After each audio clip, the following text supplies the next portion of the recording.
nagsimula ang Seed of Faith project natin. One time, mayroon kaming kaibigan, si Sister Linda Laconsay, pumunta sa bahay at sabi niya, Pastor, kailangan niyong mag-umpisa na para makabili ng lupa. At ito ang pera ng seed ko ito para makapagbukas kayo ng bank account. So from there, nagbukas kami ng bank account and then pinagplanuhan namin kung kailan mag-start ang Seed of Faith project. So naisip namin para maging memorable, 10-10-10-10. October 10, 2010, 10 o'clock service. So doon po nagsimula yon. So nag-ano kami ng mga pledges ng mga kapatiran at gumawa rin kami ng chart 1 to 1,200 na kung saan mamimili ang mga kapatiran natin kung anong number ang kanilang pipiliin worth 15,000 per square meter. So doon po nagsimula yon, and then habang nag-iipon tayo, we keep on praying. Marami tayong tinignan na lupa until such time na sabi ko, Lord, pagod na ako, kayo na lang ang magpadala ng ahente doon sa lupa na ibibigay nyo sa amin. So ang nangyari po ay yung ahente na kapitbahay namin pumunta sa aming bahay at sabi niya, Pastor, yung bakanting lote sa katabi ng barangay, for sale yun, maganda yun para sa church mo. So yun po, tinawaran ko po yun dahil sabi niya 5-5. Sabi ko 4-5 na lang. So sabi niya, sige, sasabihin ko doon sa may-ari. And then the rest is history. Pumayag yung may-ari at glory to God, nabili natin yung lupa August 28, 2014. So nakabili tayo ng lupa August 28, 2014. So 4 years noon, 2018, August. So mag-add tayo ng 2 months, September, October. Kaya ang umpisa ng church construction natin ay October 8, 2018. So simula noon, tuloy-tuloy na po ang construction hanggang sa ngayon by the grace of God. Simula noon, nung nilaunch yung Seed of Faith, nag-pray na kami talaga na sa building naman. At humingi kami sa Panginoon kung kailan uumpisahan yung construction. Binigay din ng Panginoon kung ano tayo magsisimula ng construction. Ang sinabi, on the 4th year of the 2nd month of the year. So 4 years noon, 2018, August. So mag-add tayo ng 2 months, September, October. Kaya ang umpisa ng church construction natin ay October 8, 2018. So simula noon, tuloy-tuloy na po ang construction hanggang sa ngayon by the grace of God.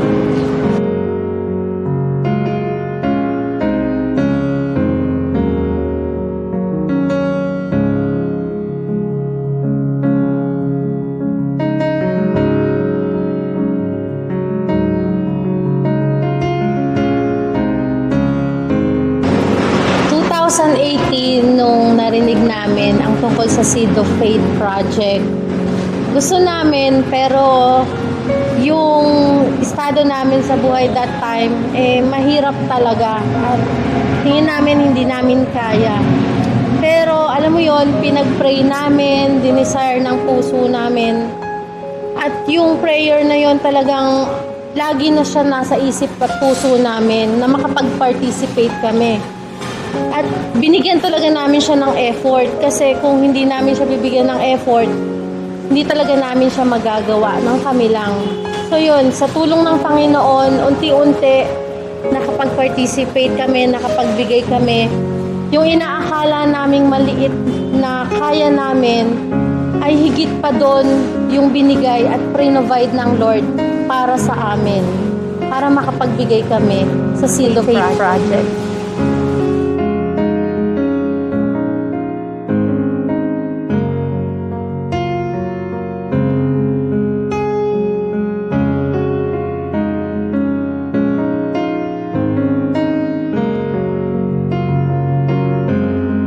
Sa akin po, bali, nag-start to last naalala ko yon nung may counseling kami with Pastor Betty and Mami Josie.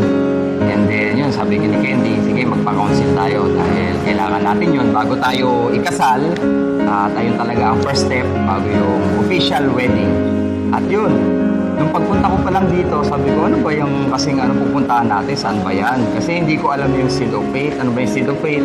Ano ba yung Miracle Building na yan? Maraming katanungan sa akin at marami akong mga gustong maliwanagan about sa Seed of Faith, about dyan sa Miracle Building na yan.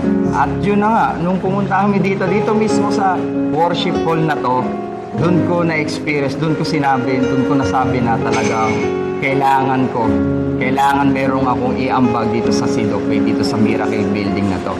Dahil yung mga katanungan ko, yung mga malabo na gusto kong maliwanagan, si Lord na mismo ang sumagot dito mismo sa building na to, dito mismo sa worship hall na to. Kaya nung naramdaman ko yun, sabi ko, ba't iba yung pakiramdam? Ano ba to? Kasi ayaw kong magbigay, ayaw kong mag-share, ayaw kong magbahagi dito kasi wala naman akong desire. Pero yung araw na yon, last year, doon ako binigyan ni Lord ng desire na magbigay dito sa Seed of Faith. Hindi lang para maitayo yung building na to, kundi para sa mga susunod na henerasyon na makilala pa ang Lord natin, ang Panginoong Jesus, magagamit itong building na to para mas mapalawig pa pagkakilala sa Panginoong Jesus. At ayun ang simula last year nung kami bago ikasal ng aking misis na si Candy. Yung sa'yo. Sa akin naman po, kinausap ako ng Panginoon noong 2018. At syempre, sa una struggle, talagang ang hirap sumunod kasi unang-una, parang ang iniisip mo, ang binibigyan mo or ang ino-offeran mo is yung tao eh. Pero kapag kinausap ka ng Panginoon, siya na mismo at susunod na makakasunod ka na talaga kasi nakikita mo yung outcome, nakikita mo talaga yung gustong gawin ng Panginoon dito sa church natin. And kami as couple, answered prayer yon kasi sabi ko, Lord, bigyan niyo po ako ng husband na talagang magpa-participate dito sa ating Miracle Building. Noong 2018, nung kinausap ako ni Lord, hindi ko pa naman siya kilala, pero answered prayer po talaga dahil nga po yun binigay din ng Panginoon sa akin as partner si John Ray na siya din yung kumausap sa kanya and everything will follow po. Yung desire ko na magkaroon ako ng asawa talaga na dito kami mag-church, lahat yun nangyari po sa simpleng prayer lang. Yun. At dagdag ko na rin na yung doon kasi parang iniisip ko na ano ba yan? Ano lang yan? Building, pera lang siguro yan. May masabi lang church.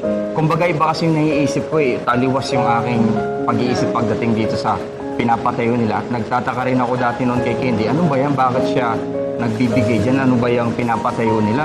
Ganyan naman pag may mga church. Pero lahat ng yon binago ni Lord. Lahat ng yon talagang iniba from dito, ganito yung pagtingin ko, nag-iba. Niliko ako, patalikod talagang turn around yung nangyari. Kaya praise God, meron tayong ganitong Seed of Faith na program at itong tinatawag na Miracle Building. At syempre hindi mangyayari yung ganito kung wala rin ang tulong ng ating mga leaders, especially Pastor Betty and Mami Josie at iba pang mga pastors.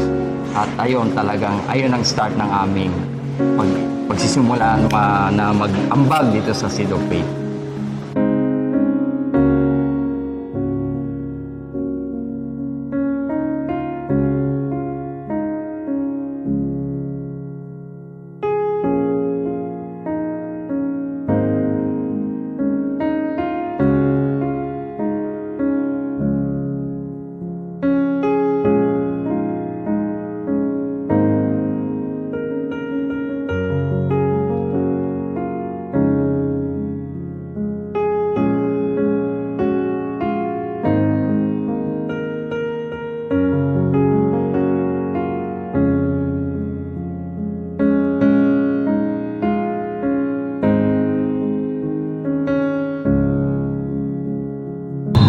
Ipag-pray natin kay Lord, lalo na kung wala pa tayong kakayahan na makapagbigay, pero nandun yung kagustuhan natin, di ba? Ilapit natin to kay Lord, ipag-pray natin to. Kasi wala naman imposible kay Lord nadidinig niya naman yung ating mga dinadalangin sa Kanya. 'di ba? Siya magpo-provide lahat naman ng kinakain natin, lahat ng meron tayo ngayon, lahat naman to galing kay Lord. So, walang imposible, ilapit natin, ipag-pray natin. Siyempre, titingnan, hindi porket nagpe-pray tayo, ibibigay kaagad ng Lord. So, dapat nandun din yung ano ba yung desire natin, yung sa puso natin, tama ba yung nasa puso natin. Baka sinasabi lang natin na gusto lang namin makatulong, pero may iba pa tayong gustong mangyari na hindi kalooban ng Lord. So dapat ipag-pray natin, then yung dapat malinis yung puso natin talaga, yung intention natin. Yes, and at the same time, syempre po hindi po mawawala yung pag-support financially. Syempre po para po pangdagdag po, no, pangbili ng mga materyales, para matapos po natin yung ating building, ibang mga labors, pangbili po ng mga ibang instruments at iba pa pong mga gagamitin dito sa ating church. And one more thing po is we can also support in terms of service. Yan, so pwede po tayong mag-offer po ng work natin, ng skills natin, kung ano man yung kakayahan na meron tayo, pwede po natin yan magamit, no, to support also yung ating Seed of Faith. Ano na lang ang mangyayari kung hindi tayo tutugon sa panawagan ng Panginoon na mag-participate sa kingdom niya o mag-obey sa kingdom niya? May great plan ng Lord sa bawat isa sa atin. At yung great plan na yon, yung bumuo siya ng sanctuary to worship Him kasama yung mga iba pang souls na aakayin din natin tungo sa Panginoon. At marami pang pamilya na gaya namin na naghahangad na makapaglingkod sa Lord, hindi lang ngayong generation namin, kundi sa susunod pang generation. Kumbaga nag-provide ang Lord ng sanctuary para ma-worship natin siya, para mapaglingkod tayo sa Kanya, at sama-sama tayo, marami pang kaluluwa ang maaabot ng binigay na opportunity ng Lord nito para sa atin. At hindi lang po ito para sa mga members ng Faithworks Christian Church. Ito po ay hindi lang para sa iilang tao, kundi ito po ay para sa karamihan na nais po na makakilala sa Panginoon. Ito po ay ang magiging sentro ng San Mateo, at hindi lamang po San Mateo, kundi nais po natin na makaabot po ang Faithworks Christian Church sa mas maraming lugar po, upang sa gayon malaman nila kung paano kumikilos ang Diyos sa bawat buhay ng isang Kristiyano. Kaya inaanyayahan po namin kayo Na mag-join Ang Seed of Faith Project ng Faithworks Christian Church.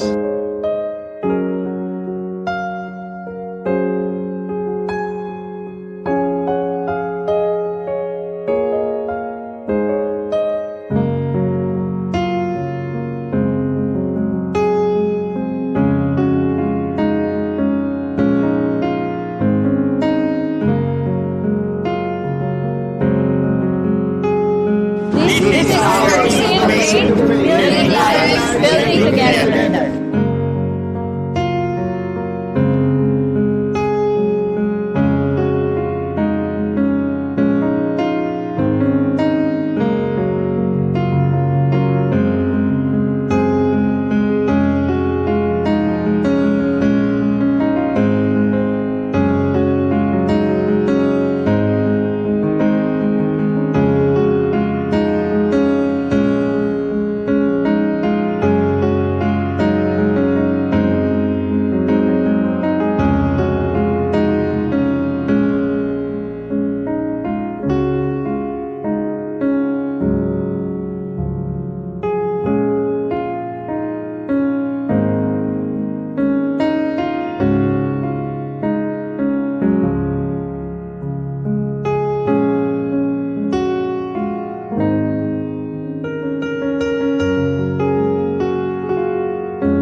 We welcome you sa ating online service. Come on, let's praise our God. Hallelujah. We worship you, O God. We glorify your name, O God. Lord, truly, that you are the way, the truth, and life, O God. Kayo, Panginoon, maitaas, O God, sa gabing nito, Lord God. We worship you. We glorify your name. In Jesus' name we pray. Amen and amen. Come on, let's worship our God. Oh, Jesus, hallelujah. And let's sing.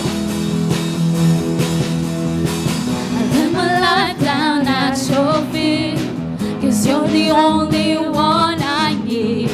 I turn to you and you will always there. In troubled time, it's you I see. I put you first, that's all I need. I humble all I am onto you. Listen. One way, Jesus, you're the only one that I could live for. One way, Jesus, you're the only one that I could live for. Hallelujah. You will always, always there, every how and everywhere. Your grace abounds so deeply within me. You will never ever change. Yesterday, today, the same. Forever till forever means no end. One way, Jesus, you're the only one that I could live for. One way, Jesus, you're the only one that I could live for. One way, Jesus, you're the only one that I could live for. One way, Jesus, you're the only one that I could live for. Yes, oh God, we declare you are the way, the truth, and life. Hallelujah.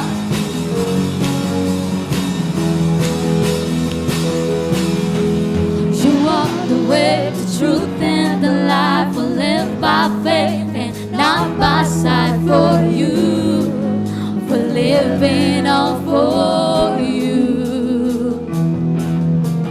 You are the way, the truth, and the life. We'll live by faith and not by sight for you. We're living all for you. You are the way, the truth, and the life. I live by faith and not by sight for you. We're living all for you. You are the way, the truth, and the life. I live by faith and not by sight for you. We're living all for you. One way, Jesus, you're the only one that I could live for. One way, Jesus, you're the only one that I could live for.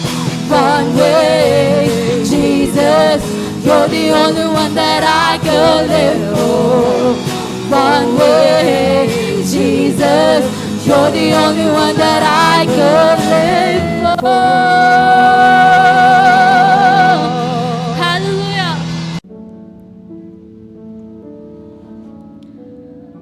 Lord, we come to your presence right now, O God. Lord, give us a heart of worship, O God. Give us a pure heart, O God. Lord, we just want to worship you in spirit and truth, O God. Come, fill our hearts, O God.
deeper within.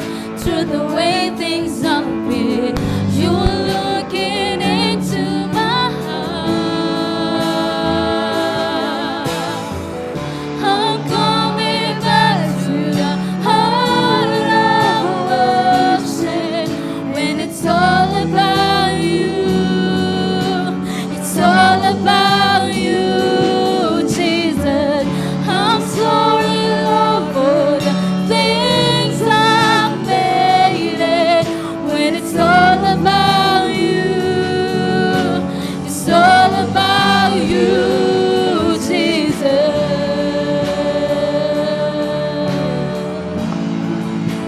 It's all about you, Lord.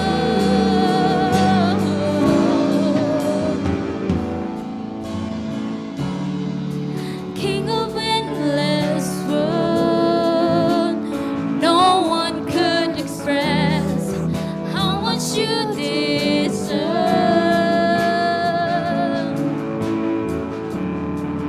No one we can pull. All I have is yours, every single breath.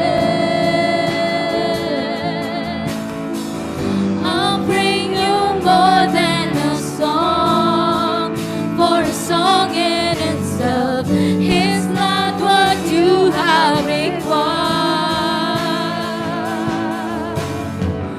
You search much deeper within, through the way things have been.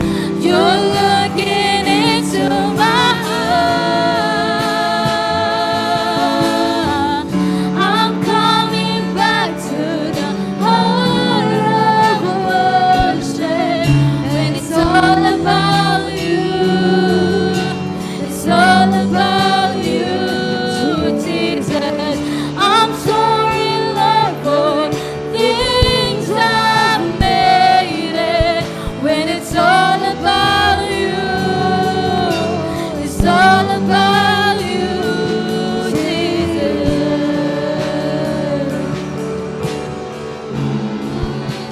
It's all about you,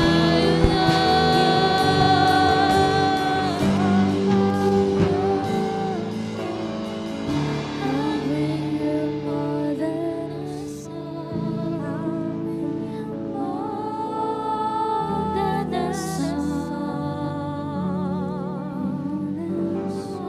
than a song. I'll bring you more than a song. I'll bring you more than a song. More than a song, bring you more than song. More than a song, I'll bring you more than a song. More than a song, I'll bring you more than song. More than a song, Jesus. More than a song, I'll bring more than song. I'll bring more than a song.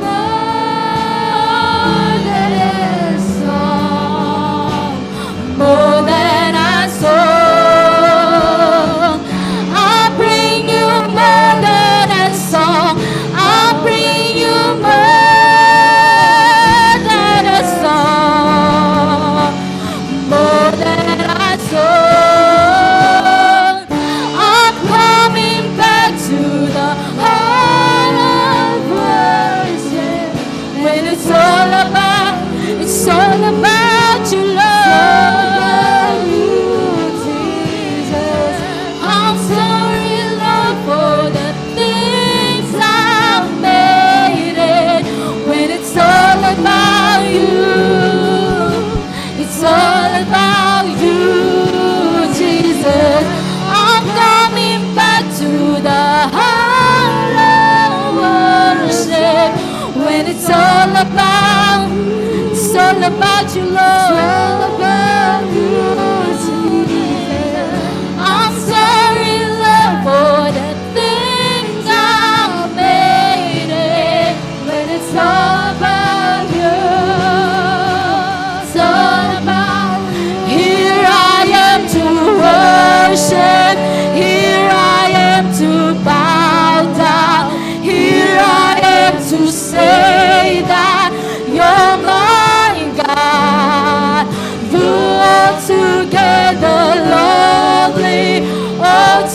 altogether worthy, altogether wonderful to me.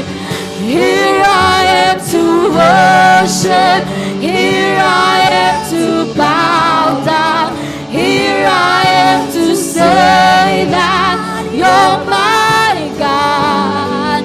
We're all together lovely, all together worthy, all together wonderful to me. Oh, here I am. Here are hearts, Lord.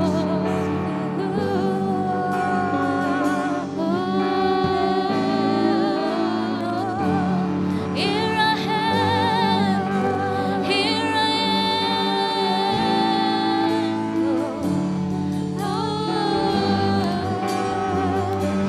Here I am.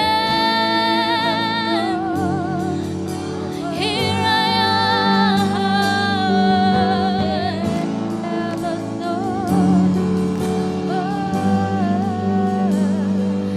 I never know how much it costs to sin my sin upon the cross. I never know how much it costs to see my sin upon the cross. I never know how much it costs to see my sin upon the cross. I never know how much it costs to see my sin upon the cross. I never know how much it costs to see my sin upon the cross. Here I am to worship, here I am to bow down, here I am to say that you're my God. Altogether lovely, altogether worthy, altogether wonderful to me. For the last time, here I am to worship, here I am to bow down, here I am to say that you're my God. You're altogether lovely, altogether worthy, altogether wonderful to me.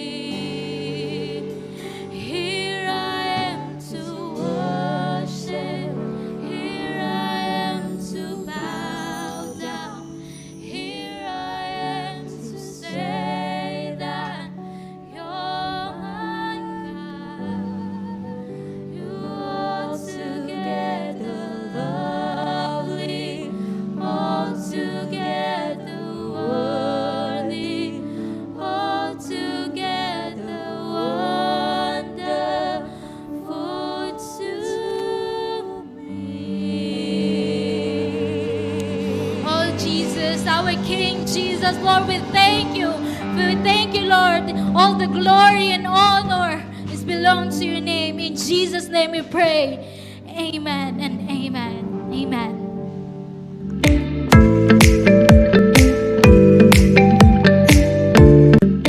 Praise God! Hallelujah! Sana na-bless ang lahat at sana nasa mabuti tayong kalagayan ngayon at magtungo naman tayo sa ating Thanksgiving. Ayon sa aking pagsasaliksik, ang Thanksgiving pala ay ginagawa noong panahon. Ito'y pagbibigay pasasalamat sa masaganang ani.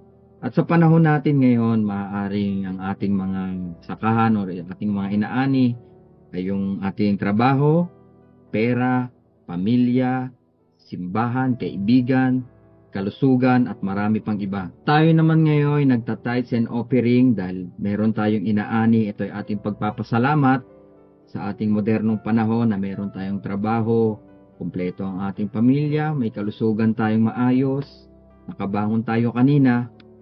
Ito'y dulot ng pagmamahal ng Panginoon. Ipinrovide niya, itinawid niya tayo sa mga nakalipas na araw at di niya tayo pinabayaan. Siguro katulad ng marami sa atin, para ako'y paralitiko sa Bethesda na pinagaling ng Panginoong Hesus, muli nakalakad sa kanyang sakit. At ano ba yung mga sakit na meron ako na pinagaling ng Panginoong Hesus? At ano-ano ba itong mga sakit na pinagaling ng Panginoong Hesus? Ito yung sakit ng pagkagipit. Nagigipit ako kahit na may pera naman, marami naman pumapasok, pero bakit hindi ko na ma-manage yung aking finances? Sakit ng hindi tamang paghawak ng pera, sakit sa paggasto sa mga bagay na hindi makabuluhan, at sakit sa hindi pagtitiwala sa Panginoon na siya ang magbibigay ng aking pangangailangan sa mga susunod na araw. At akala ko rin noon nung hindi pa ako nagtatites, kapag nagbibigay ka, ito'y magiging kabawasan. Pero kabaliktaran, ito'y nagkaroon ng kasaganahan at mga favor na hindi ko inaasahan. Kaya simula nung pinagaling ako ng Panginoon sa paghawak ng pera, sa pagmamanage ng aking finances, hindi na ako muling umupo dahil pinagaling niya na ako. Sabi niya nga, tumayo ka at lumakad ka. Patuloy akong lumalakad, patuloy ako nagbibigay ng tithes and offering, at marami yan, sunod-sunod na yan, hindi lang tithes and offering, maging ang ating seed of faith at kung ano pang mga gawain ng church, ayun ay dulot na kabutihan ng Panginoon dahil ako'y pinagaling niya. At ang sabi sa 1:5-9, may isang lalaki roon na 38 taong nang may sakit. Nakita ni Jesus ang lalaki na nakahiga roon at nalaman niyang matagal na itong may sakit. Kaya tinanong siya ni Jesus, "Gusto mo bang gumaling?" Sumagot ang may sakit, "Gusto ko po sana, pero walang tumutulong sa aking lumusong sa tubig kapag kinakawkaw na ito. Sa tuwing papunta pa lang ako, nauunahan na ako ng iba."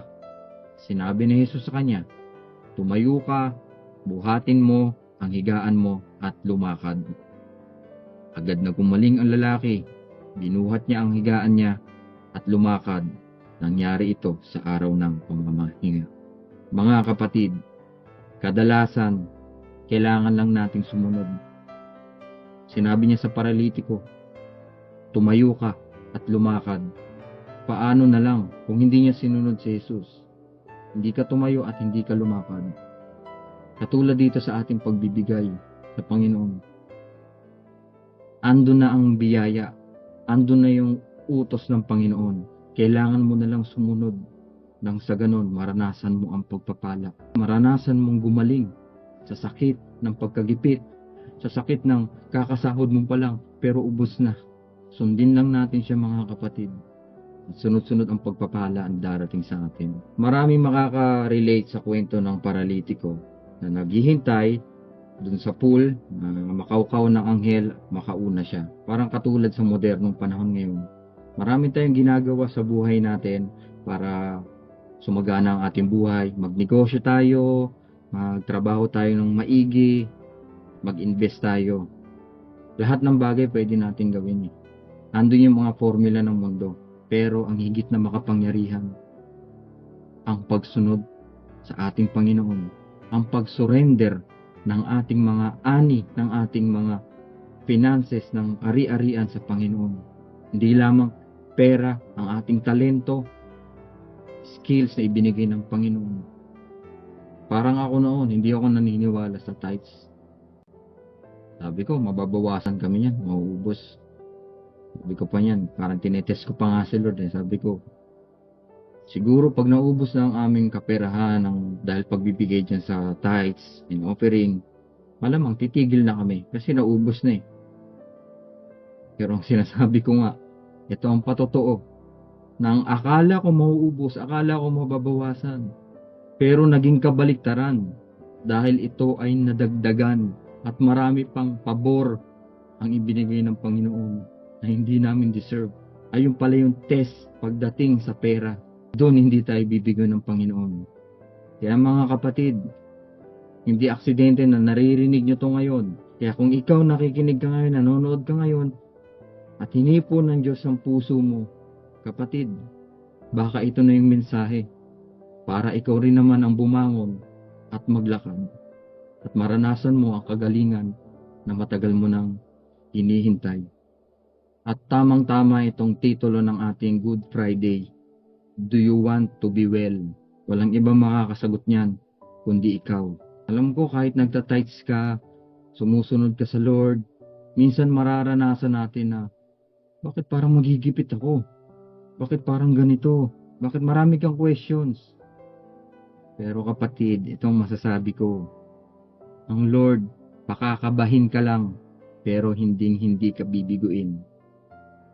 Perfect timing ang Panginoon. Sa mga nakakapakinig ngayon, at mayroong conviction sa puso, may sinasabi si Lord na ito na yung panahon na para mag-tights ka. Hindi ito aksidente. Naririnig mo to ngayon. Pagkatiwala mo sa Panginoon, sinisigurado ko sa inyo, hindi ka niya bibiguin. Tayo manalangin. Panginoong Diyos na makapangyarihan sa lahat, Lord. Tunay nga, Lord, na yung salita ay makapangyarihan, Panginoon. Sa kabila ng hindi man kami nagkikita-kita in person, hindi man to live ngayon, Panginoon, ito may recording. Pero, Lord, gumagawa ka ng kaparaanan na mahaplos mo ang puso ng bawat isa sa pamamagitan ng iyong salita. Lord, salamat, Lord, sa salitang ipinagkaloob niyo, Lord, sa akin na mailabas ko ang gusto niyo sabihin, Panginoon, Lord. Yung sa mga script, sa mga plan na ipinlat ko, Panginoon, ikaw pa rin ang gumawa nito at nag-ayos nito, Panginoon. Ikaw ang nag-set up nito, Panginoon, Lord. At itinago mo ko sa iyong likuran, Panginoon. Ikaw ang naiangat, Lord. Maraming salamat, Panginoon, sa pagkakataong ito, Panginoon, na maibahagi namin ang kahalagahan ng Panginoon na pagsunod sa iyo, Lord, na kailangan muna naming sumunod na bago namin maranasan ang kagalingan at pagpapala na matagal mo nang hinahanda. Alam ko, Lord, meron nakikinig ngayon dito, Panginoon. May ini-impress ka sa puso nila, Panginoon, na mag-start, na magbigay, na sumunod sa iyo, Panginoon, sa pamamagitan ng tithes, Panginoon. Lord, yung mayroong mga puso dito na matitigas, Lord, ikaw ang magpalambot in the name of Jesus, Panginoon. Maraming salamat, Panginoon, Lord. Alam namin, Lord, hindi pa dito natatapos ang gagawin mo sa buhay ng bawat isa sa FCC Church, Panginoon. Lord, ikaw ang manguna, ikaw ang maitaas, Panginoon. Lord, sa ganun, mas marami pa ang makakilala sa iyo, Lord. Maraming salamat sa lahat ng pagpapala, sa lahat ng aming leaders dito sa FCC, Panginoon. I pray sa mga nakikinig ngayon, healing, Lord, hindi lang sa kanilang finances, sa kanilang kalusugan, sa kanilang career, Panginoon, sa kanilang spiritual, mental, emotional, and physical battle, Panginoon. Alam ko, Lord, na ikaw'y magpapagaling sa kanila, Panginoon. Maraming salamat, Panginoon, sa pagkakataong ito na ipinagkaloob niyo sa amin.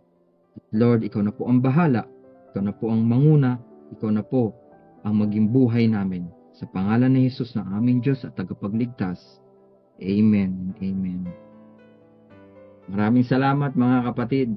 At magkita-kita tayo ulit sa live. At kung magkasalubungan man tayo, mag-iingat tayong lahat. God bless.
bawat isa sa atin na nanonood ngayon sa kanilang bahay.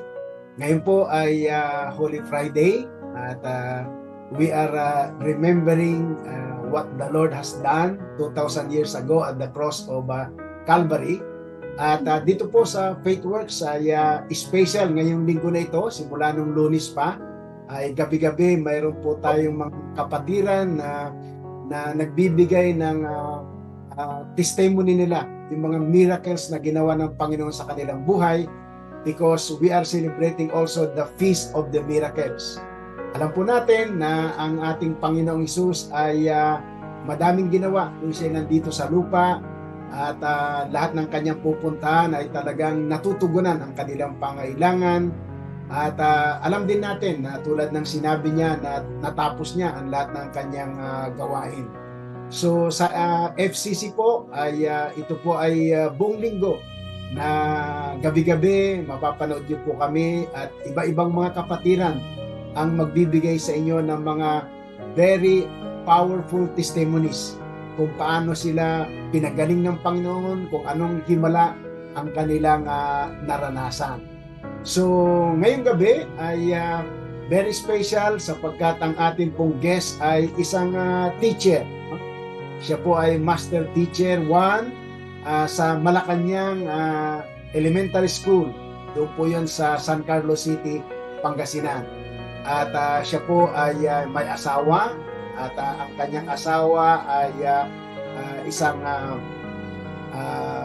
member ng Filipina Coast Guard. No? At mayroon din siyang nag-iisang anak. At bagamat nag-iisa ay grabe ang biyaya ng Panginoon sa kanila, sapagkat siya po ay nag-aaral ngayon sa Philippine Science High School main campus dito sa Quezon City, at siya po ay grade 8. No? So future scientist, future technocrat ang batang ito, no po. So kaya pinagpala ang mag-asawang ito, no po. So ngayon po akin pong ipapakilala sa inyo ang makakasama natin ng mga ilang minuto, ang ating kapatid Sister Lorna Acosta. Kumusta pa kayo, Sister Lorna? Isang mapagpalang araw po, Pastor Betty, at sa lahat po ng viewers natin ngayon. Praise God po, malakas na malakas. Praise God. Praise the Lord. No? Talagang the joy of the Lord ay laging nasa atin araw-araw. No? Iba ang nasa Panginoon. No po? Iba talaga, Pastor. Iba. No? So talagang hindi mo hindi mo pagsisisihan ang pagtanggap mo sa Panginoon. Hindi, Pastor. Ibang buhay pag nasa kay Lord tayo, Pastor. Amen. Praise the Lord. So, ngayong gabi, excited kami sa iyong testimony sa amin. At siguro, umpisan natin, paano ka nakakilala sa Lord? Excited din po ako, Pastor, na mag-testimony talaga. Alam ko ito yung purpose ni Lord talaga ever since. So, bali, nakakilala po ako sa pamamagitan ng aking best friend, si Sir Jerome, isa din pong dating master teacher, tas ngayon principal na po. Bali, kasama ko siya sa mga contest, mga seminars, tapos kaklase ko din po siya sa masteral. Kulit siya ng kulit sa akin. Sabi niya, Bes, attend ka naman sa church namin. Ibang-iba pag may inaatinan ka, kasi talagang ever since wala akong inaatinan. Kaya siya, sa pangulit niya. Tapos, ang dami kong alibis. Oo, next time na lang, pero nung 2014 at dumaan ako sa napakalakas na bagyo, yun yung way ni Lord pala para finally mag-oo ako na umattend. Pero nung pastor na yun, nung time na yun, Pastor, sabi ko, kagagawa lang ang... Gaano katagal, Sister Lorna, bago kayo Ang napilit? tagal! Ang tagal, Pastor. So, ilang po taon, ay, hindi ko mabilang, Pastor, kung ilang taon. Inabot pa ako ng 2014. Amen. Ibig sabihin po, talagang pinagtyagaan kayo ni Sir Jerome, ano po? Talagang makulit po siya, Pastor. Talagang hindi ako tinigilan. Sabi niya, alangan naman ako lang ang makakapunta sa langit. Sabi niya.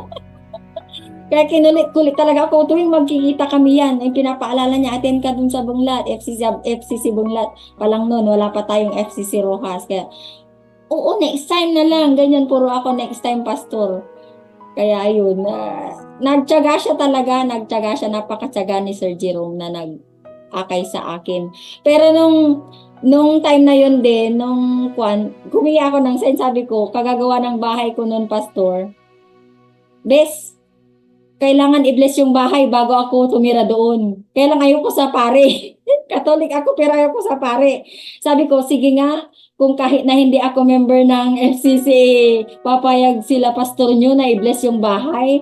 Naku, isang sabi lang, sila Pastor Tito, Pastora Lorna, pumunta dito, nag-bless kahit hindi pa po ako umaatin noon. Kaya sabi ko, nabilib ako kung sa ibang ito, sabi ko, mahihirapan ka pang magtawag ng pari, magbabayad ka pa. Sila sabi, wala kang i-prepare, walang bayad, sa libre lahat.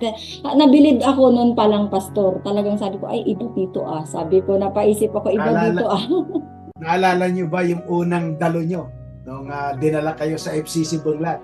Opo, after nung blessing, nung Sunday na, umattend na ako noon, pastor. Tapos, tamang-tama din that time, grabe yung pinagdadaanan ko talaga sa buhay. Yung talagang lost soul ang tawag ko sa akin kasi wala akong inaatinan every Sunday Although naniniwala ako na may Lord, at hindi rin ako sumasamba sa Diyos-Diyosan kasi dati nung high school ako, pastor, nadoktrinahan ako ng iglesia. Pero hindi ako tumuloy. Pero parang na-open na rin yung mata ko na it's a sin na magsamba sa Diyos-Diyosan. Kaya ayoko umatin sa church namin sa Catholic, although nabinyagan ako sa Catholic kasi ayoko. Kaya wala akong inaatinan. Kaya ang tingin ko sa sarili ko is lost soul. Kasi wala akong inaatin ng church. Although alam may Diyos, pero wala yung gaya ngayon na ang saya, na ang sarap na may bago kang kapamilya, hindi lang napakasarap sa pakiramdam. So nag-attend ako ng pastor, iyak ako ng iyak. Doon ko naramdaman talaga, unang attend ko pa lang, iyak ako ng iyak kasi nga may pinagdadaanan ako noon na napakabigat. Mamaya ikikwento ko po yun. Iniyak ko lahat kay Lord. Naalala niyo po ba yun kung anong araw o date na yung unang dalo niyo? Hindi ko matandaan, basta 2014 yun, pastor. Mga May, mga ganyan. Opo, talagang iniyak ko lahat. Yung parang ibinuhos ko lahat noon. Tas yung sa worship pa lang yun, iyak ako yan ng iyak talaga, pastor. Iyak ako ng iyak. Sabi ko, iba. Naramdaman ko talaga agad ang Holy Spirit.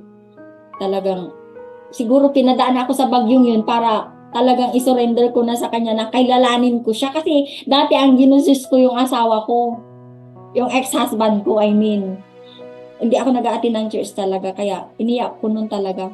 Iniyak ko sobra-sobra kay Lord. At nanalangin ako talaga pastor, talagang sinurrender ko sa kanya yung sarili ko nun. At nung pag-uwi ko sa bahay, ang tanong agad ng ate ko, kumusta sis? Sabi ko, sis, iba doon. Sabi ko. Hanggang sa sumunod na mga Sunday, pastor, kasama ko na ang ate ko nun. So yun po. Praise the Lord.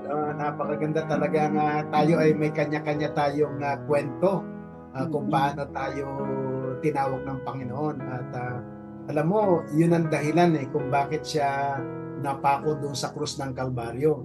Sa ngayon we are remembering what He has done. Kasi alam mo, ang nais ng Panginoong Hesus ay ang lahat ay makasama sa kanyang kaharian. No? Ayaw niya na ni isa ay mapahamak. Kaya ganun na lamang ang kanyang pagmamahal, no? Na sumunod sa Ama at 2,000 years ago siya po ay ipinako sa krus ng Kalbaryo at tapos namatay, nilibing at sa pangatlong araw ay nabuhay na magmuli at ngayon po ay nakaupo sa kanang luklukan ng Ama, no? Interceding for all of us kasi gusto niya talaga ni isa walang mapupunta sa impyerno kundi lahat mapupunta sa langit, no po. So praise God sapagkat nung panahon na yun ay sa dami mo ng problema ay ang pinuntahan mo ay si Lord, hindi kung sino-sino, no? So excited kami na mapakinggan yung himala na ginawa ng Panginoon sa iyong buhay. Pwede ba i-share mo sa amin ngayon? It's my pleasure po, pastor, na i-share talaga, ibida kung ano ang ginawa ni Lord sa buhay ko mula umpisa nung makilala ko siya. So, Umpisahan ko na po, Pastor. Ready na ba ang lahat na makinig ng aking kwento na roller coaster ride? Amen.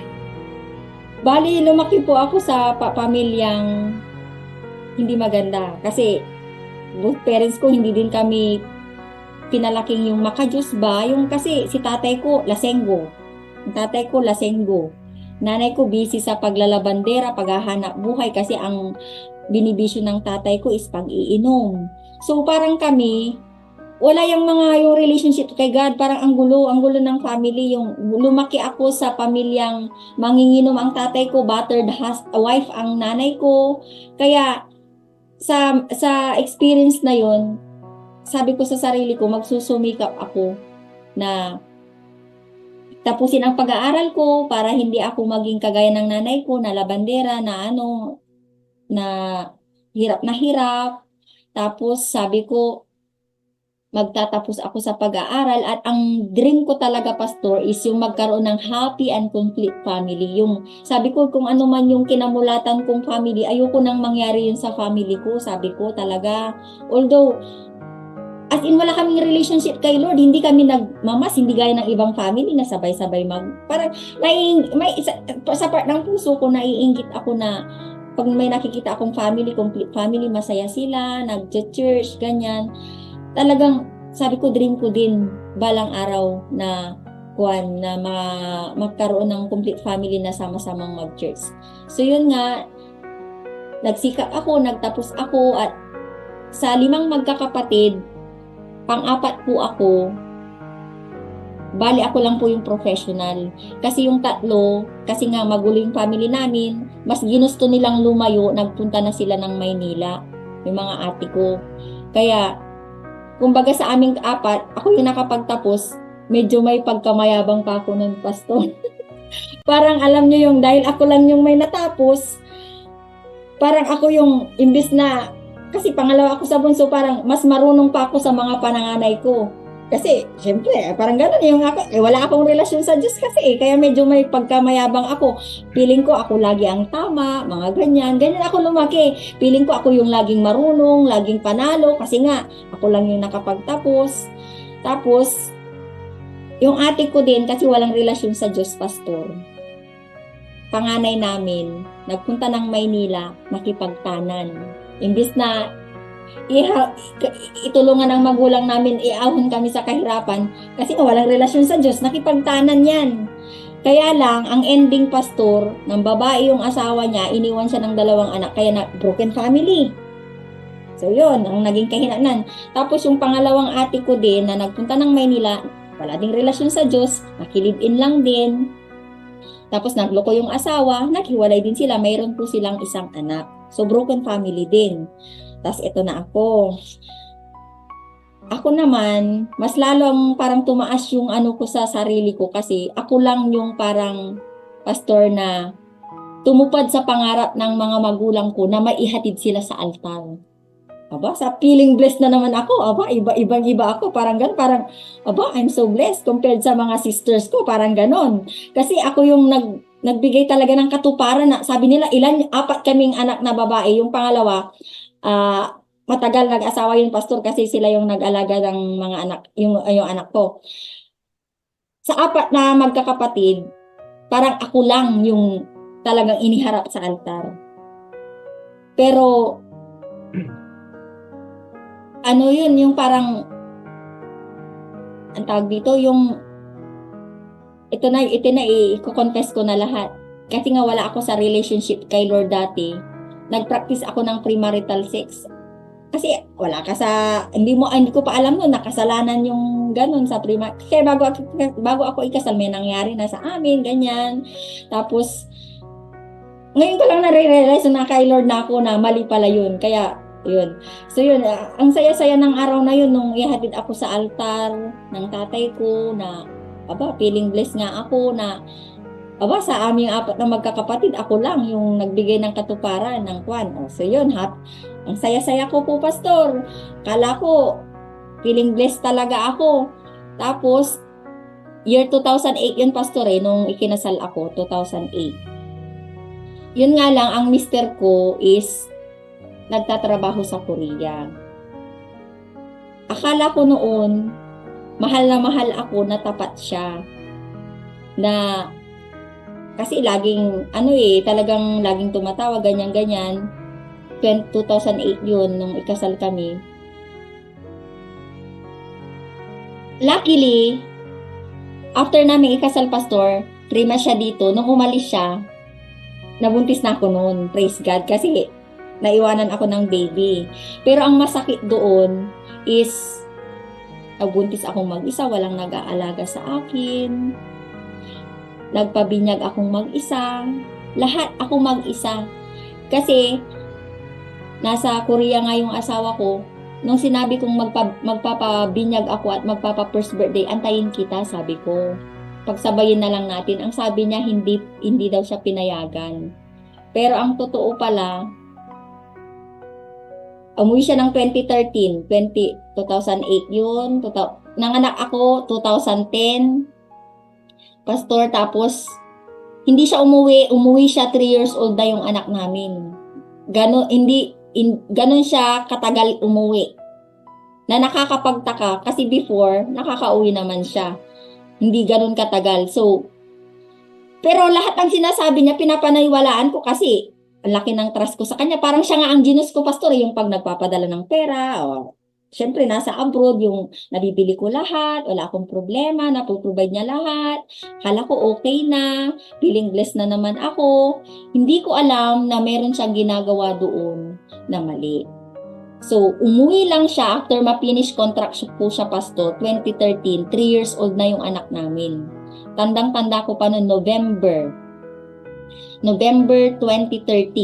Umuwi siya. Siyempre, ang una kong ginawa, Pastor, kasi di ba ang dream ko, complete and happy family. Nagpa-studio kami agad, yung kaming tatlo. Nagpa-picture-picture, ganyan.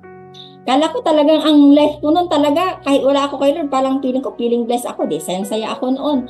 December 2013, December 27 to be exact, doon na nag-umpisang gumuho lahat nung akala kong perfect na life na meron ako. Kasi meron pong nagtag sa akin sa Facebook. Una, picture ng buntis na babae, akbay-akbay ng mister ko. So, iyak ako nun, Pastor, kasi naalala ko yung time na nagbuntis ako mag-isa, na walang nag-alaga sa akin, tas makikita ko ganun. Another picture is binyagan naman, Pastor, sa Korea. Akbay ulit ni mister ko yung babaeng may hawak ng baby. So, tinag yun sa akin sa Facebook. Talagang grabe, gumuho lahat ng mundo ko. Kasi wala pa ako kay Lord nun. Alam niyo kung anong naging ginawa ko dahil sa nalaman kong yun na napakasakit na pangyayari sa buhay ko. Kasi wala ako sa Lord nun. Alam niyo, Pastor, ang tinakbuhan ko, umiinom ako ng alak kahit tanghaling tapat para makalimot sa sobrang sakit. Tapos, minsan pa, sinubukan ko ding magpasagasa sa kalsada. Kasi wala akong matakbuhan. Parang feeling ko, gumuho lahat. Yung complete family na akala ko, blessed ako na kumpleto ang family ko compared sa mga ate ko na puro sila broken family. Yun pala, pati rin ako magiging ganun. Parang sabi ko, hindi ko ina-expect kasi binigay ko naman lahat. Talagang iniyak ko talaga lahat. Yun yung time, Pastor, na nag-surrender na ako ng Lord. Nung nasaktan ako ng sobra-sobra, yung talagang my heart is broken into pieces talaga, as in, durug na durug ako nun, Pastor, wala akong matakbuhan. So, dun yung time na umuuna ako, na umatin ako ng FCC Bunlat, at dun ko iniyak lahat, Pastor. Tandang-tanda ko pa yung music noon, yung I know you love me, yung parang sabi ko, Lord, kahit na ganito yung ginawa mo, siguro mahal mo pa din ako, sabi ko. Iniyak ko talaga yung first time na umatin ako, Pastor, yun yung pagsubok na pinagdaanan ko, na kasi yung ex-husband ko yung ginawa kong Diyos kasi dati sa kanya umikot yung mundo ko. Hindi ko naaalala si Lord, basta tuloy ang padala o lahat na provide niya. Kumbaga siya ang naging focus ko, kaya nung nalaman ko yung panloloko niya, talagang shattered dreams, broken hearted ako ng sobra-sobra, and that's the time na hinanap ko si Lord. That's the time na umatin ako sa FCC Church kasi I feel lost talaga. I feel lost. Hindi ko alam ang gagawin ko. Talagang Grabe yung sobrang sakit. Grabe pala yun. Yun yung pinakamasakit na feeling kong pagdadaanan ng babae. Yung lokohin ng isang taong pinagkatiwalaan mo ng lubos, minahal mo ng lubos. Tapos yun. Nalaman ko kasi, pastor, yun nga, meron siyang babae. Tapos 1 taon lang ang pagitan ng anak namin. So grabe, napakasakit, sabi ko, kasi tiniis ko lahat na magkalayo kami. Tapos iniyak ko lahat kay Lord. Tapos alam niyo, pastor, nilaban ko pa po. Kasi sabi nga nila, yung pag pinagsama ng Diyos, although hindi ko naman ina-acknowledge kasi sa Catholic po kami ikinasal, hindi na pwedeng paghiwalayin ng tao. Pero sabi ko, sobra-sobra yung sakit, pastor. Nilaban ko siya, nung humingi siya ng tawad sa akin, tinanggap ko pa naman. Kaso nung bumalik siya sa Korea, ng babae na naman, andun pala ulit yung babae, diretso sila. So parang, sabi ko, sobra na, Lord. Sabi ko, hindi ko na kayang ilaban ito kasi apektado na ako eh. Butot balat ako nun, pastor, nung dumadaan ako nung time na yun, 2014. Sobrang butot balat ako nung inilalaban ko pa yung marriage namin para sa anak sana namin. Kaso, anong turning point? Bakit ako bumitaw na? Kasi yung anak ko, pastor, nung nakita niya akong umiiyak, hanggang school, dala-dala niya yun, umiiyak siya. Kaya sabi ko, toxic na masyado, pati anak ko, apektado na. Kaya sabi ko, kinausap ko si Lord, Lord, hindi ko na kaya. Hindi ko na kaya makipagbalikan. Alam niyo naman, nilaban ko, pero hindi ko na kaya kasi once the trust is lost, talagang hindi ka na magkakaroon ng peace of mind, yung lalo LDR kami. Kaya sabi ko, Lord, huwag mo na pong hilingin na isave ko yung marriage ko kasi hindi ko na kaya. Baka ikamatay ko pa ng maaga sa pangungonsumisyon, sabi ko. Ang pinag-pray ko na lang po that time is, Lord, kung will mo na bigyan mo na lang ako ng bagong mamahalin ko, bagong pagkakatiwalaan ko. In-specify ko pa lahat ng qualities. Sabi ko, gusto ko, Lord, yung yung nagtatrabaho na din sa gobyerno para hindi na siya aalis. Kasi natrauma na ako sa LDR, sabi ko. Gusto ko, Lord, matangkad, macho, guwapo. Talagang very specific ako. So that was 2014, 2016, yun. Gumawa si Lord na pinakilala niya sa akin yung lalaking inihanda niya. Hindi po maniniwala ang lahat, pero nagkakilala lang po kami sa dating app. Dating app, talagang small world. Nagtatrabaho siya nun sa Maynila, Coast Guard na siya. Tapos yun nga, parang sabi ko, siguro binulungan siya ni Lord na siya yung magmahal sa aming mag-ina kasi sino ba naman ako para mahalin? Single mom na nga. Siya, binata. Maganda ang trabaho. Nasa gobyerno. The answered prayer yun, pastor. Di ba? Lahat. Matangkad. Dragon boat player. Macho. Parang, yung lahat ng pinag-pray ko, napakabuti ni Lord. Binigay niya. Minahal kaming mag-ina. So, ito po. Nung nakilala ko siya, doon ako nag-umpisa na mag-file ng annulment. Si Lord, hindi naman niya agad din binigay na mag-grant yung annulment ko. Alam niyo po, tinest niya yung patience ko kasi ako po yung taong napakaiksi ng pasensya. Yung gusto ko agad-agad meron, ganyan. The more na atat akong maanal, kasi gusto ko syempre kasal na ulit, pastor, gusto ko maayos, ganyan. The more na atat akong mag-grant yung annulment ko, naku po, 5 beses po akong napuspon sa pag-upo na sa trial court. Ganon katagal. Imagine, 2017 ko pinail yung annulment ko. Kailan ginra ni Lord? 2019. So, 2 years of waiting po talaga yun. Yung dun ako sinubok, umiyak-iyak ako na yung tipong, Lord, ready na ako mag-testify sa court. Tapos mamaya, naman, postpone. Sabi ng attorney ko, alam mo, ikaw lang yung unang kliyente ko na nakabingo daw. Nakabingo kasi 5 postponement ng testimony sa trial court. Kaya, kahit nasa Lord na ako noon, nakakilala na ako, Christian na ako, talagang pinadaan pa din ako ni Lord na mag-intay ako ng matagal. Kasi nga, binibuild niya pala yung character ko para maging patient ako. Kasi dati talaga, hot-tempered ako, mabilis akong mainit, ganyan. So, talagang gagawa si Lord ng paraan para matest yung patience natin. Pinatagal niya talagang ang tagal, 2 years yun. And praise God, birthday ko noon, ang alam ko, nag-pray ako kay Lord. Sabi ko, Lord, ibigay mo ng regalo ito sa akin, yung mag-grant yung annulment ko para totally maayos na, sabi ko. And May 2019 po, tinawagan ako ng attorney ko, praise God, annulled na ako. Sabi niya, you are free na. Sabi, granted na ang annulment. So, December po, 2019, nagpakasal po kami ng asawa ko. Pero, alam niyo po, ang dami naming pinagdaanan. Hindi ibig sabihin pala na kahit Christian ka na, kwan ka na, safe ka na. Hindi pala ganun. Kasi alam nyo, after nung happiness ko na maikasal ako, ganyan, 2018, na ospital ang nanay ko, bigla siyang nagkaroon po ng seizure. Yung nangisay siya na mahihimatay, so pagsubok na naman yun, na sumubok sa aming magkakapatid. Nagka-seizure siya, ilang beses siyang na ospital, June, July, August, talagang sila pastor din, talagang very thankful kami na sila yung tumulong din sa amin, nag-pray over. Akala namin nun mamamatay na ang nanay ko, pero inilaban ko sabi ng mga kapatid ko, sis, i-let go mo na si nanay. Sabi ko, hindi ko pa kayang mawala si nanay. Wala na tayong pera. Hindi. Sabi ko talagang nung sinugod namin sa ospital, ayaw na sana ng mga kapatid namin. Kasi si nanay ko noon nilalanggam na, hindi na niya alam yung oras. Yung parang, yung mga signs na daw na mamamaalam na. Pero ako, talagang nilaban ko kay Lord. Alam nyo, that last time na kinumpay namin siya sa ospital, na-restore si nanay sa kanyang kwan. At hanggang ngayon, ang lakas-lakas niya, 81 na niya ngayon.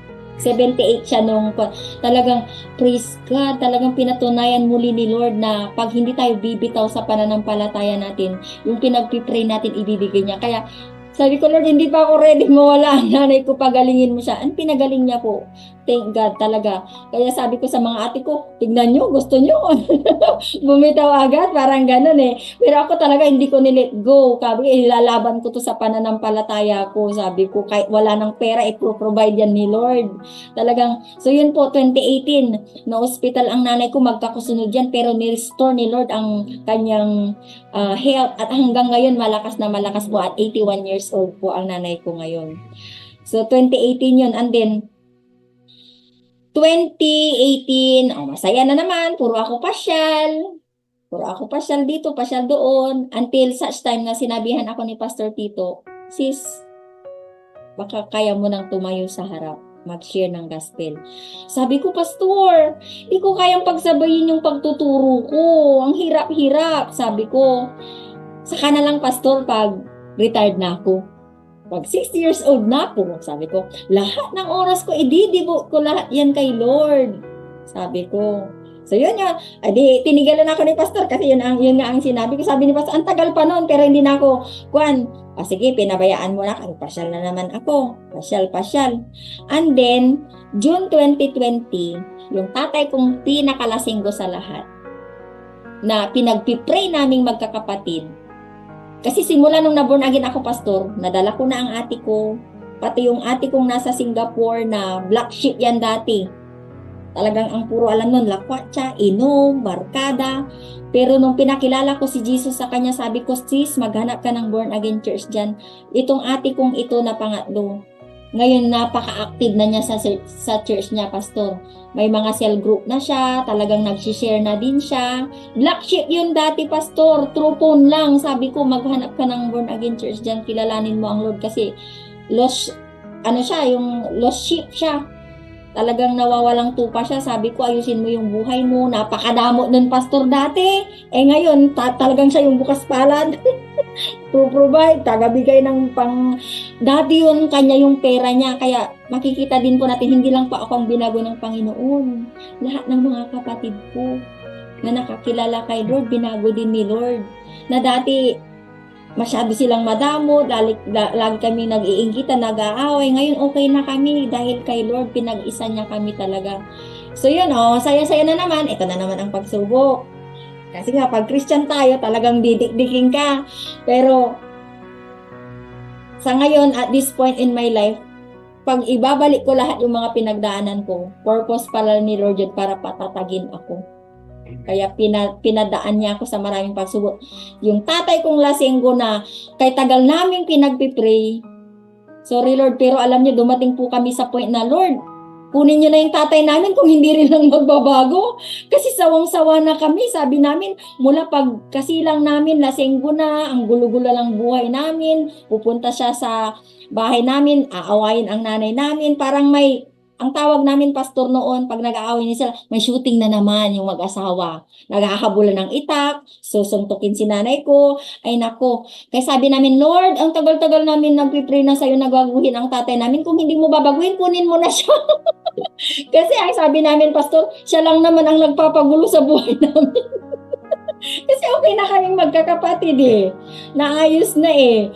Tapos siya lang yung nagpapagulo na inom ng inom. Alam niyo, pastor, yung sabi ko, dumating ako sa pinainaway ko ang tatay ko.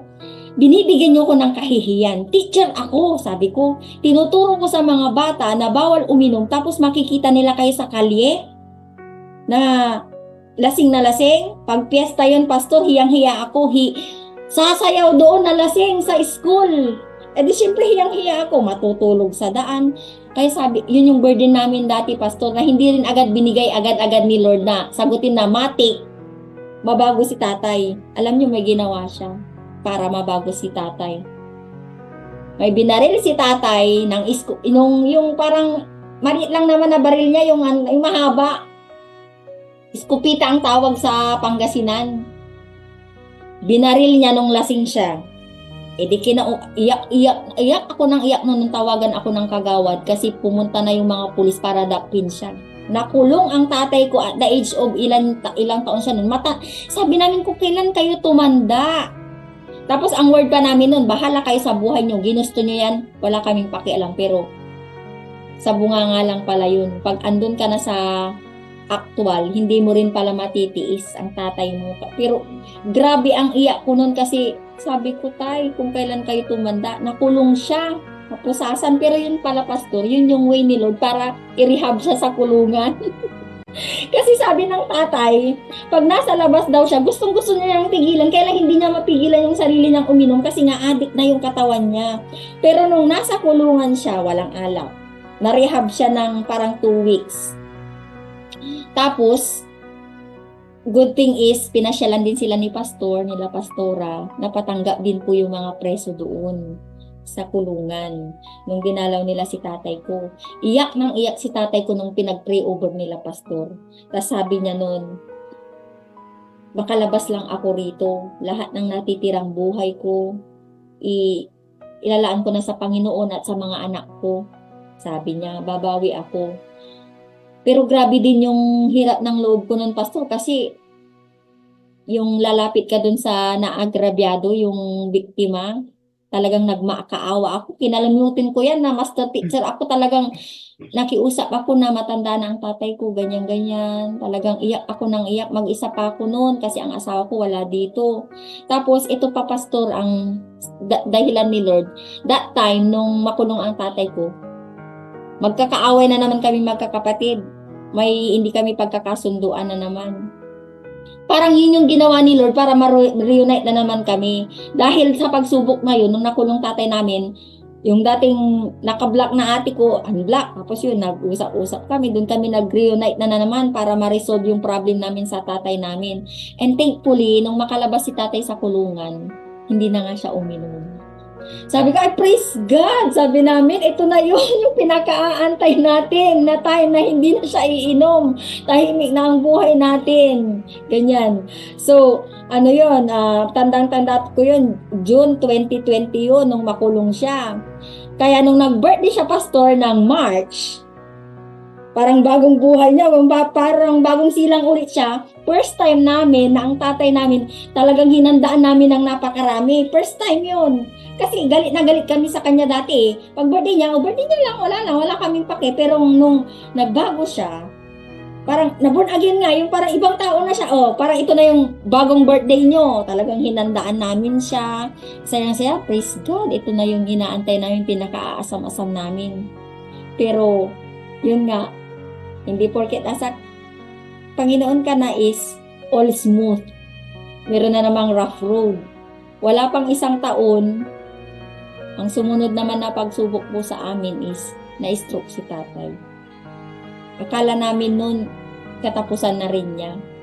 Pero from bedridden na sinusubuan, dahil sa faith din namin kay Lord, ngayon nagta-tricycle na ulit siya. Naihahatid sundo niya po ako sa school. Yung sabi niya, ang ilalaan na niya yung buhay niya, yung natitirang buhay niya, yun ngayon ginagawa niya. Siya ang tagahatid at sundo ko sa school ngayon, Pastor, habang pag wala ang asawa ko. At hindi na rin siya talaga nag-iinom. Imagine, Pastor, yung bedridden. Kaya sabi ko, yung kayang gawin ni Lord noon, kayang-kaya niyang gawin hanggang ngayon. Kaya si tatay ko na dating bedridden na nakapampers yan, ngayon nakakalakad. Praise God. Malakas. Talagang napakabuti ng Panginoon. Kahit na dumadaan tayo sa mga pagsubok, mga kapatid, yung pagsubok na yun, yung paraan ni Lord para patatagin tayo. So yun, nakaraos na naman si tatay. After the rough road, smooth na naman, pasyal ako dito, pasyal doon, happy-happy, ganyan-ganyan. Tapos sabihan na naman ako ni Pastor Tito, sis, tumayo ka na, mag-share ka na ng kwan. Sabi, gospel.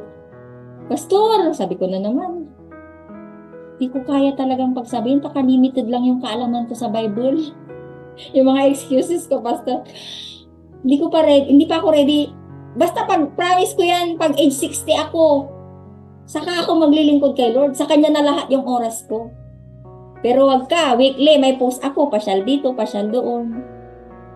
Hanggang dumating sa time na para akong si Jonah na tumatakbo sa utos ng Panginoon, yung tinatakbuhan ko siya. So anong ginawa niya? Sabi nga sa Bible, pag anak ka ni Lord, didisiplinahin ka niya.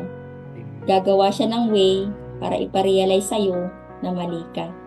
So June 2023, mga kapatid, na-diagnose po ako with stage 3A breast cancer. Late na kasi sa kapapasyal ko, kahit na nakapako na yung bukol, deadma lang ako. Pero nung may masakit na, saka ko lang naalalang magpa-check up at yun nga po, stage 3 na po ako. Inoperahan po ako ng June 17, 2023, tinanggal yung left breast ko. May 15 lymph nodes ako nung inoperahan ako, kami mag-asawa lang. Inilihim namin sa mga magulang namin na may pinagdadaanan ako kasi ang inisip namin nung una, baka hindi nila kayanin at sumabay pa sila na kasi may pareho silang may maintenance. So, kami lang ang nagpa-hospital na mag-asawa ako inoperahan po ako noon. Alam niyo po, grabe yung realization ko that time. Iyak ako ng iyak.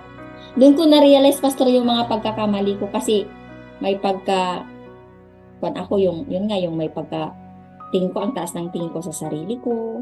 Ako yung pinakamagaling sa magkakapatid. Ako ang pinakamatalino. Ganyan, ultimo yung sa asawa ko. Kumbaga, hindi ako nagpapasakop sa kanya. That time talagang lumuhod ako, humingi ako ng tawad. Sabi ko, patawarin ako. Sabi ko, na-realize ko na yung mga pagkakamali ko, yung mga maling ugali ko na dapat kong baguhin. At ito pa, binigyan ako ni Lord ng sakit to make me realize na hindi ko hawak yung buhay ko.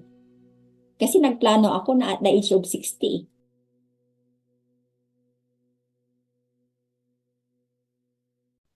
Sabi ni Lord sa akin, ang mensahe ni Lord, anak, how sure you are that you are still alive at age 60? Why wait up to age 60 if you can do it now? Kaya binigyan niya ako ng sakit.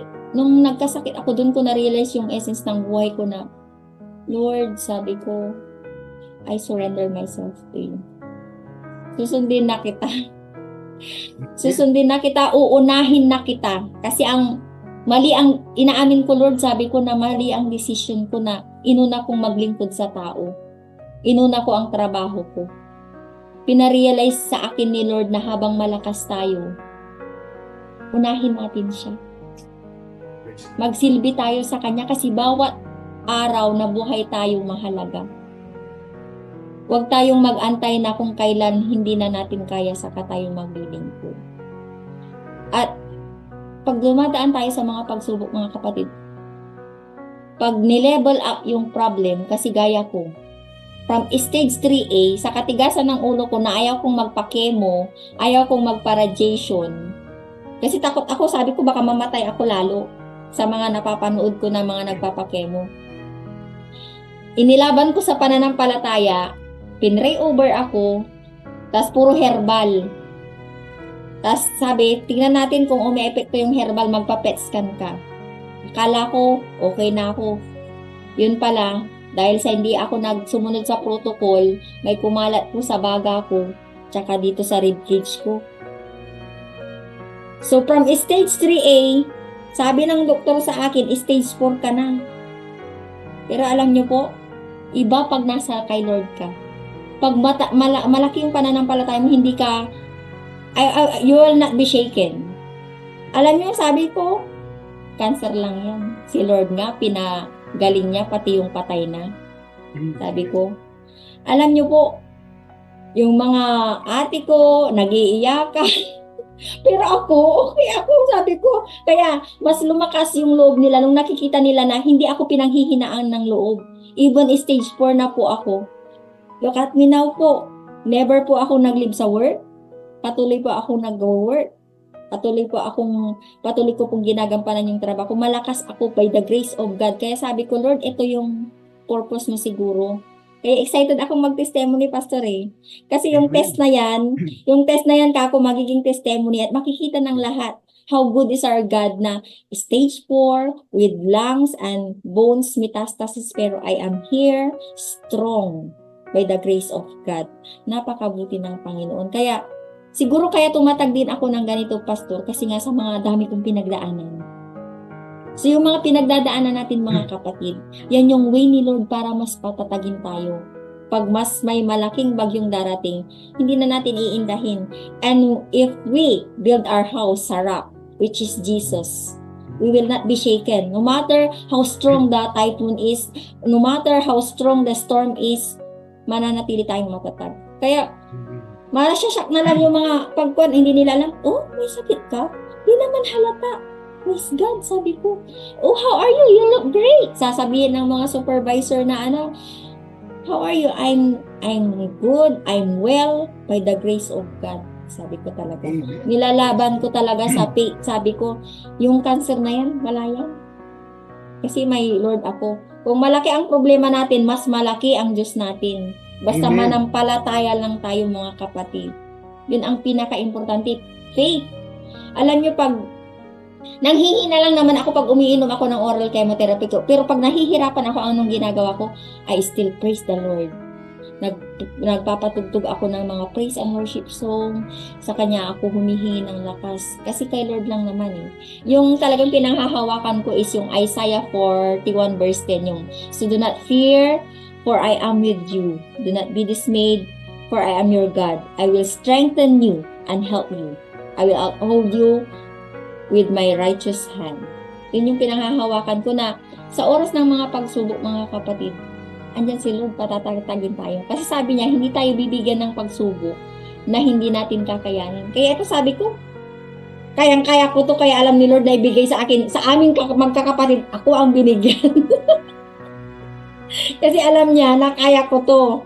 Kasi yung ate kong isa, pastor, grabe ang yaya, yung tipong akala niya mamamatay na ako. Tatawanan ko lang siya. Napakabuti ng Panginoon talaga. Alam niyo, pastor, yung kinikwento ko sa inyong ate ko na yung black sheep na single mom na ang ganda din na nung na-born again na din po siya, ang ganda ng buhay niya po ngayon. Binagyan siya ng complete family. Meron na siyang sariling bahay. Yun nga po, active na active siya dun sa Singapore na nag-share ng gospel. Ginamit din siya ni Lord. Lahat ng mga bad experiences niya na ginawa niya, siguradong yun din ang kinikwento niya. Talagang binago po kaming buong family. Buong family. Ako yung nag-umpisa, tas sila sumama na nung makita nila yung pagkakaiba ng walang Diyos at may Diyos sa buhay niya. Napakabuti ng Panginoon. Ang sarap-sarap. Alam niyo, pastor, parang sabi ko, pastor, tito, sabi ko, dito sa FCC, hindi lang yung parang nagsamba ka lang tapos uwi. May parang extended family. Iba yung pagmamahalan dito sa atin. Sabi ko, Compared nyo sa iba na mapapapunta mo lang naman yung kwan kung babayaran mo. Sa atin, pag may sakit, pray over, talagang ibang-iba sa FCC family. Talagang ibang-iba yung talagang sabi ko, Lord, I find my way home.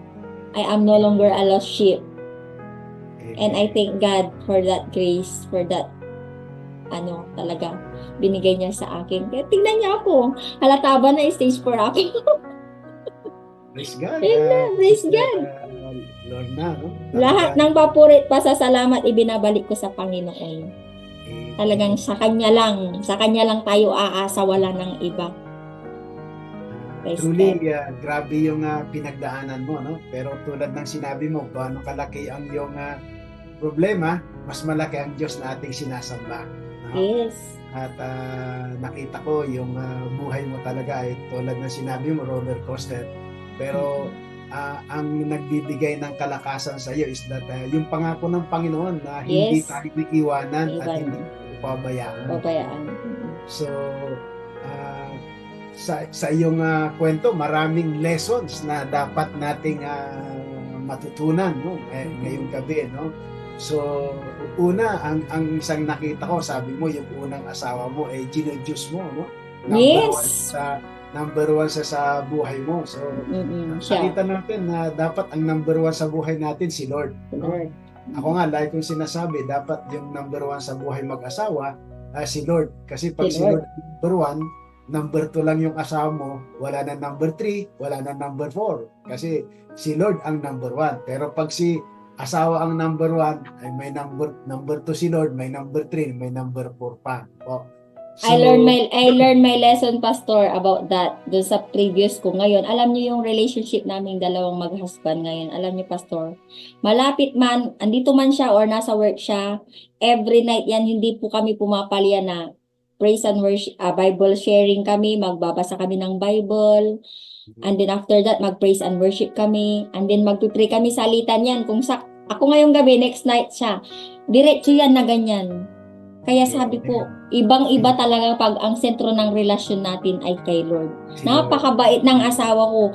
Napakabait ng binigay ni Lord na asawa talaga, Pastor. Talagang ang sinasabi ko lagi, you're a blessing, you're an angel in disguise. Kasi sobrang lalo na ngayon na may pinagdadaanan kami mag-asawa, sobrang alaga ako sa kanya, Pastor. Napakabait niya. Mahal na mahal din niya yung anak ko na kahit galing sa kanya, inako niya na parang kanya. Talagang blessing. Kaya sabi ko, talagang si Lord napakabuti. Aalisin niya yung hindi mo deserve na tao kasi may ipapalit siyang the best. yes. Basta maging tapat lang tayo sa kanya. Napakabuti ng Panginoon. Sobra. Panginoon, no po? Mm-mm. At nakita ko rin na alam mo yung pangako ng Panginoon sa kanyang salita. Sabi niya sa Acts 16:31, isa man ang manampalataya sa buong pamilya maliligtas.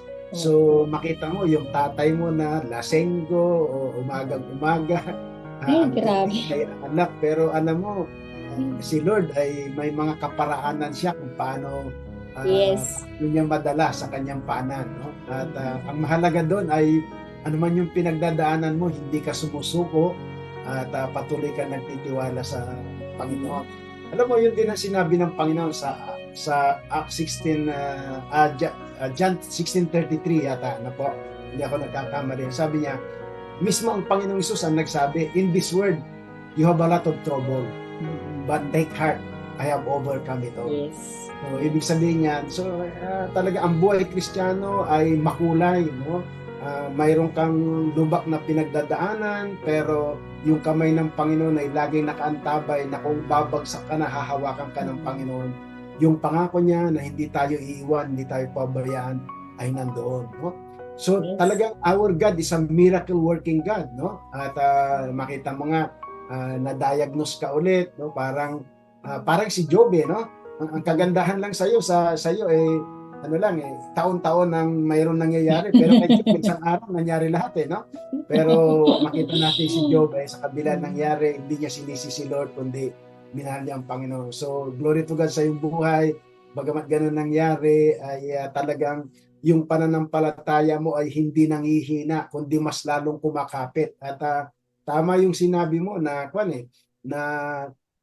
you are rooted on the rock. No? So Yes. dapat ang pananampalataya natin ay rooted on the rock, which is our Lord Jesus Christ. No? So alam natin na there are a lot of storms sa buhay. Walang Yes. walang ano yan.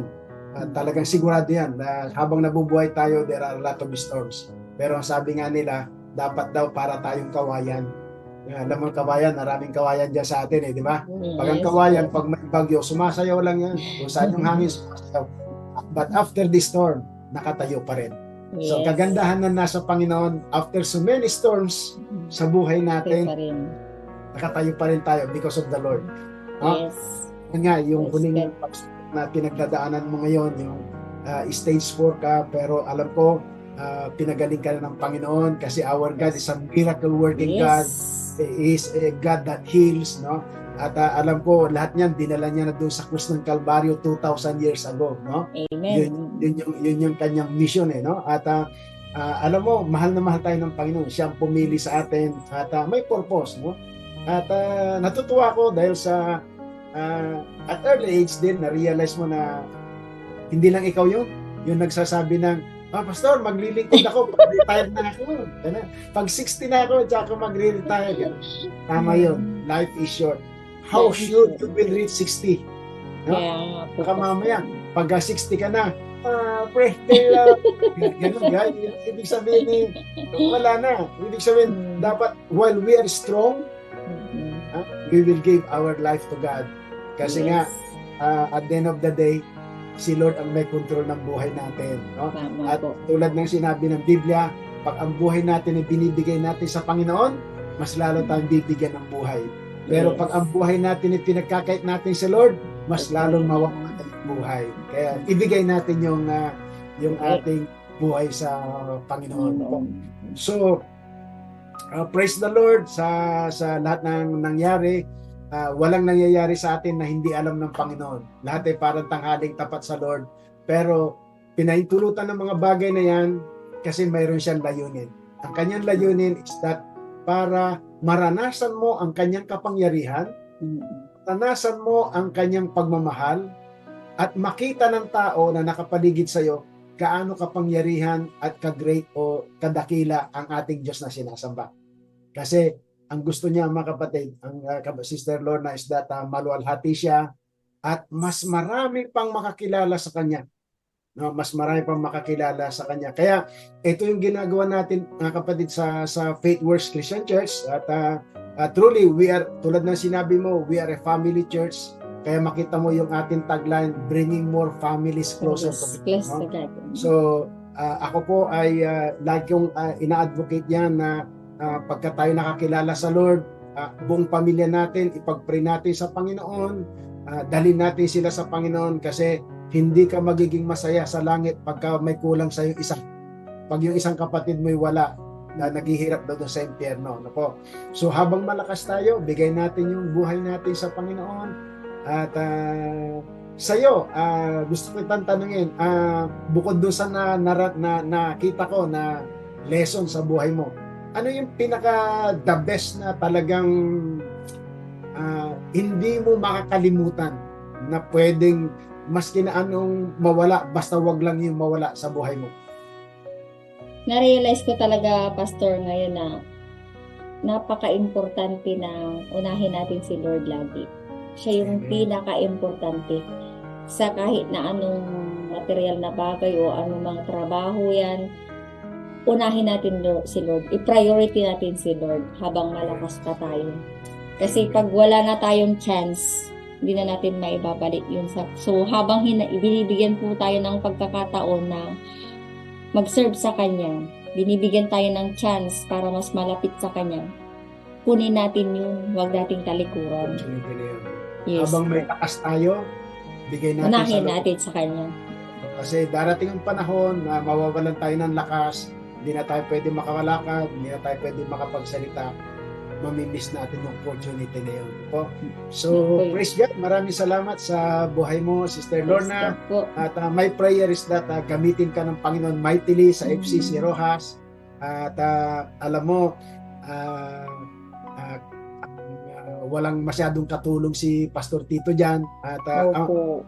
alam mo, ang ang marching order ko sa Pastor Tito, Pastor Lorna, at lahat ng mga pastors diyan sa San Carlos is that ang buong San Carlos ay madala natin sa paanan ng Panginoon hanggang sa mag-expand tayo sa Pangasinan, hanggang sa where the Lord wants us to bring. So, praise God. Maraming salamat, kapatid. And can we pray bago tayo mag-close? Hallelujah. Dakilang Diyos na makapangyarihan po sa lahat, maraming salamat po sa yung ginawang himala sa buhay ni Sister Lorna in the name of Jesus. Maraming salamat, Panginoon, sapagkat sa panahon na siya ay nasa valley, Panginoon, hindi niyo siya iniwan, hindi niyo siya pinabayaan, kundi, Panginoon, ginabayan niyo siya in the name of Jesus. Lord, nananampalataya ako, Panginoon, na yung breast cancer na yan ay pangalan lang, at ang cancer na yan ay yuyuko sa pangalang Jesus, na kung saan yung cancer na yan ay dinala na ng Panginoon doon sa krus ng Kalbaryo 2,000 years ago. Na nung sinabi ng Panginoon na it is finished, truly it is finished, O God, that lahat ng sakit na yan ay yuyuko sa pangalang Jesus. Kaya Lord, sa oras na ito, I declare healing. In Jesus' I name. declare healing sa aking kapatid Jesus' na si name. Sister Lorna By the in the grace name of of Jesus. At Lord, maging yung mga kapatid ko na nanonood ngayong hapon na ito, Panginoon, ngayong gabi na ito, O God. Lord, kung mayroon man silang karamdaman sa oras na ito, Panginoon, tulad ng sinabi niyo, kayo ay bumaba dito sa lupa upang i-meet ang needs ng mga tao, Panginoon. Nung kayo nandito sa lupa, lahat ng may sakit, pinagagaling nyo. Panginoon, ang dalangin ko sa oras na ito, saan man, anuman ang kanilang karamdaman sa lahat ng nanonood sa oras na ito, Panginoon, katagpuin nyo sila sa oras na ito. Pagalingin nyo sila, Panginoon, in the name of Jesus. In the name of Jesus. And right now, I release, in the name of Jesus, the divine healing that comes from God Amen. in the name of In the name of Jesus. Jesus. That lahat ng sakit na yan ay dinala na ng Yes, Panginoon O doon sa Lord. krus ng Kalbaryo 2,000 years ago. In the name of Jesus. In the Kaya name of Lord, Jesus. dalayan ko rin, Panginoon, nais ko rin samantalan na ito, ng pagkakataon na ito, na kung mayroong nanonood sa oras na ito na wala pang tunay na relasyon sa Panginoon, Touch their heart, Lord. kapatid, hindi aksidente na ikaw ay nanonood sa ngayong gabi o ngayong hapon na ito. Kalooban ng Panginoon na marinig mo ang testimony na ito, sapagkat mahal ka ng Panginoon. Nais niya na maranasan mo ang kaligtasan na kanyang ibinigay doon sa krus ng Kalbaryo 2,000 years ago in the name of Jesus. Kaya kapatid, mananalangin ako ng isang panalangin, pagsisisi at pagtanggap. At kung nararamdaman mo na kinakatok ng Panginoon, sumunod ka sa akin sa oras na ito. Let us pray.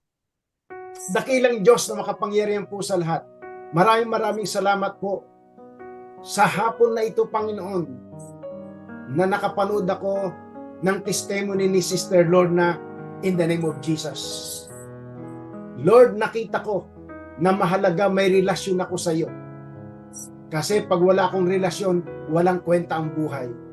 Kaya Lord, sa oras na ito, inaamin ko na ako'y makasalanan at pinagsisisihan ko ang lahat ng kasalanan aking nagawa. Simula na ako'y nagkaisip hanggang sa oras na ito, patawarin niyo ako, Panginoon. At Panginoon, maraming salamat din sa kapatawaran. Maraming salamat sa pagkasulat ng aking pangalan sa aklat ng buhay in the name of Jesus. Kaya Lord, simula sa araw na ito, kayo na maghari sa buhay ko, kayo na may-ari ng buhay ko, kayo na masusunod sa buhay ko, kayo na Panginoon ko at aking tagapagligtas. Ito po ang aking dalangin sa pangalan ni Jesus. Amen and amen. Ako na lang po manalangin. Dakilang Diyos na makapangyarihan sa lahat. Maraming salamat, Panginoon, sa mga kapatid ko o mga nanood ngayong hapon o gabi, Panginoon, in the name of Jesus. Lord, ang dalangin ko, Panginoon, simula sa araw na ito, ingatan niyo sila, samahan niyo sila, saan man sila pupunta, samahan niyo sila, Panginoon. I-bless niyo ang kanilang buhay, i-bless niyo ang kanilang hanap buhay, i-bless niyo ang kanilang pamilya, i-bless niyo ang kanilang negosyo, Panginoon, in the name of Jesus. At Lord, dalangin ko, Panginoon, kung paano nyo sinama, Sister Lorna, Panginoon, samahan nyo rin sila sa lahat ng pinagdadaanan nila in the name of Jesus. Kaya Lord, maraming salamat po, Panginoon, sa iyong kabutihan sa amin, sa pangalan po ng aming Panginoong Jesus. Amen. Amen. And amen. So, again, maraming salamat, Sister Lorna, maraming salamat at kasama ka namin sa prayer namin at alam ko marami pang gagawing himala ang Panginoon sa buhay mo. God bless. Thank you po, Pastor Betty. Maraming salamat po. All praises and glory to God. Amen. So, praise the Lord. Maraming salamat po sa lahat ng nanood ngayong hapon, ngayong gabi. Maraming salamat at pagpalain kayo ng ating mahal na Panginoon. God bless us all.